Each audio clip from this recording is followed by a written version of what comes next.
இன்னைக்கு பாக்கியராஜ் அவர்களோட பிறந்த நாள். தமிழ் சினிமாவுல பாக்கியராஜ் அவர்கள் பெஸ்டா இயக்கிய டாப் 5 படங்கள் என்னென்ன படங்கள் அப்படின்றத வாங்க பார்க்கலாம். நாபலிஸ்ட்ல 5வது பிளேஸ்ல ஜனவரி 23ஆம் தேதி 1981ஆம் ஆண்டு கங்கை அமரனோட இசையில கே பாக்கியராஜோட இயக்கத்துல பாக்கியராஜ் சரிதா செந்திலோட நடிப்புல வெளியான திரைப்படம் தாங்க மௌன கீதங்கள்.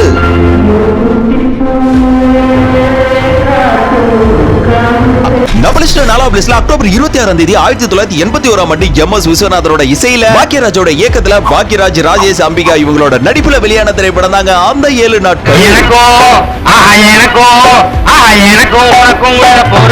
நபலிஸ்ட்ல 3வது பிளேஸ்ல ஏப்ரல் 14ஆம் தேதி 1982ஆம் ஆண்டு இளையராஜாவோட இசையில பாக்கியராஜோட இயக்கத்துல பாக்கியராஜ், எம்.என். நம்பியார் மற்றும் சுலக்ஷனாவோட அசத்தலான நடிப்புல வெளியான திரைப்படம் தாங்க தூரல் நின்னு போச்சு.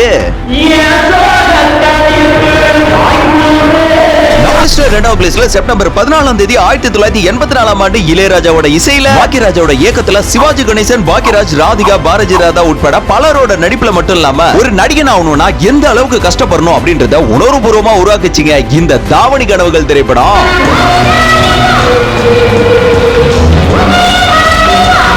நபலிஸ்ட்ல நம்பர் 1ல 2K கிட்ஸ் கேட்டா கூட இந்த படத்தை பத்தி தெரியுங்க. தமிழ் சினிமாவுல 1983ஆம் ஆண்டு ஜூலை 22ஆம் தேதி பாக்கியராஜோட இயக்கத்துல இளையராஜாவோட இசையில பாக்கியராஜ் மற்றும் ஊர்வசி உட்பட பல குழந்தை நட்சத்திரங்களோட அசத்தலான நடிப்புல வெளியான திரைப்படம் தாங்க முந்தானை முடிச்சு.